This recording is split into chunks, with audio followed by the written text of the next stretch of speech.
Colin Hall, Biz Plans UK. Today I'm going to show you a snippet from a much longer video, which sadly the audio failed about halfway through, which was all about government policy as it impacts small businesses. And the only bit that survived was to do with the new employment legislation that was coming up. So enjoy that, and I'll try and record the rest of it another time. This morning the government released its plans for its employment bill, very much based on what it put into its manifesto. And there are quite a few people who are expressing concern for what that would do for businesses. And while it no doubt increases the rights for the employed, something which unions and those on the left are very much applauding, there are several dangers in there for companies and for the economy in general. The good news is that whatever ends up being put into law is still 2 years away. So if you need to hire people now, you can hire them safe in the knowledge that whatever they're planning won't affect that person for quite some while. So there's no reason to use that as an excuse not to grow your business at the moment. But looking longer term, there are going to be a lot of implications. Some of them probably won't make much difference and may well be overdue.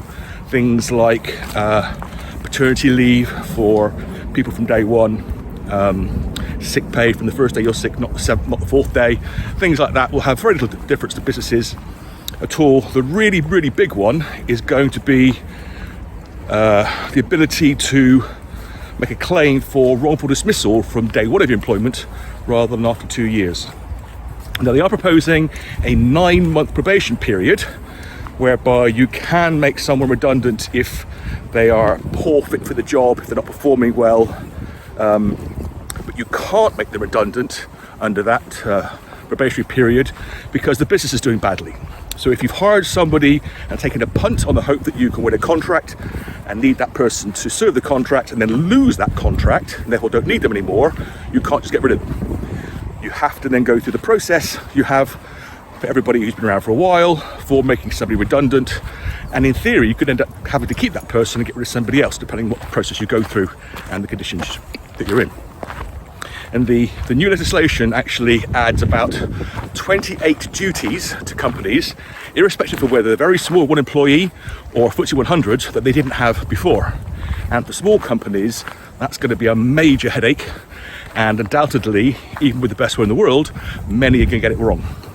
So what are the implications for that? Well, I predict there's going to be a growth in HR consultancies and advisories because smaller companies who can't afford someone full-time are going to need that advice. I think there's probably going to be an increase in outsourcing. So if you need people, bodies to do work, and you contract with a company to provide the manpower, and then it doesn't work out, you can terminate that contract, and then the hiring of that person's not your problem. And that probably means a growth in manpower companies to suit it. Depending how they work out the 0-hour contracts, I think you're going to see some problems with things like community sports clubs who pay people like bar staff and cleaners on a 0-hour basis because they don't know what the need is until it almost arises. If it gets enforced at that level, then you'll see a lot of community associations, clubs, rugby clubs, football clubs, etc. will get into financial trouble and maybe even close down. And you will see an increase in cases where the small minority of employees take advantage of the legislation and bring claims against employers who are just doing their best to run the business as economically as possible. So there will be a lot of change.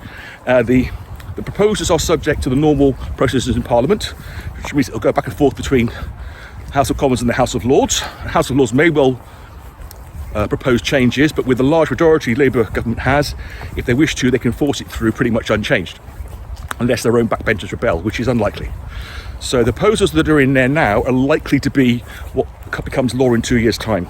So start planning now. If you're a small business with no HR function, look for someone to help you because you'll need it. And in terms of your own growth, if that growth requires warm bodies to make happen, which it usually does, then give consideration to other ways of acquiring those warm bodies other than direct hiring, certainly in the build-up phase where there's a greater risk. On that note, ta-da for now.